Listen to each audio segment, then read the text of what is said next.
2 June నుంచి ప్రతి మండలంలో కూడా ప్రతి గ్రామంలో కూడా రెవెన్యూ సదస్సులు కండక్ట్ చేసి మరి తహసీల్దార్ నేతృత్వంలోని బృందం ఆ రెవెన్యూ విలేజ్ కి విజిట్ అయ్యేసి అక్కడనే ఉన్న సమస్యలు మొత్తం కూడా వాళ్ళకు ప్రజల నుంచి రైతుల నుంచి అప్లికేషన్ రూపంలో తీసుకున్నవన్నీ కూడా పరిష్కరిస్తామనేసి కూడా ఇంతకుముందు మీ అందరూ కూడా చెప్పడం జరిగింది. మనం చేస్తున్నాను పాపమైన అమాయకుడు ఆయన పేరు మీద పట్టా మార్పిడి చేయండి అని ఆయన వేలిముద్ర పెడితేనే మార్చే పరిస్థితి ఇంతకుముందు ఉంటుండే. లేదు అంటే వాళ్ళు సివిల్ కోర్టుకి పోవాల్సిన పరిస్థితి ఉంటుండే.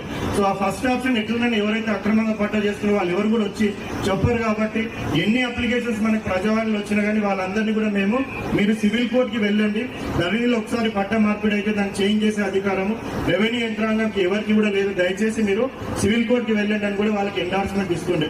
సో వాళ్ళందరూ కూడా సివిల్ కోర్టుకి వెళ్ళండి, చదువుకున్న వాళ్ళు సివిల్ కోర్టుకి వెళ్తారు కానీ నార్మల్ పర్సన్స్ ఎవరు కూడా సివిల్ కోర్టుకి వెళ్ళలేరు. మరి దాన్ని కూడా గ్రహించి మన భూభారతి చట్టంలో అపీల్ వ్యవస్థలు కూడా తీసుకొని వచ్చి ఏ విధమైన పట్టా మార్పిడి తెలిసి తెలియక కూడా ఏమైనా తప్పు జరిగినా కానీ దాన్ని రెక్టిఫికేషన్ చేసే పవర్ కూడా మనకి ధరణి భూభారతి చట్టంలో ఇవ్వడం జరిగింది, చెప్పడం జరిగింది. సో ఇంతకుముందు ఏదైనా ధరణి పోర్టల్ ఏదైనా రికార్డులో మార్పు చేయాలంటే సో ఆ తహసీల్దార్ ఆఫీస్ లోనే ఆ మార్పులు అనేది కూడా జరుగుతుండే. ప్రజలకు ఏ విధంగా కూడా ఏం కూడా తెలియకుండా మార్పులు అనేది జరుగుతుండే. మరి ఇప్పుడు వచ్చిన ఈ భూభారతి చట్టంలో ఏ విధమైన మార్పులు చేసినా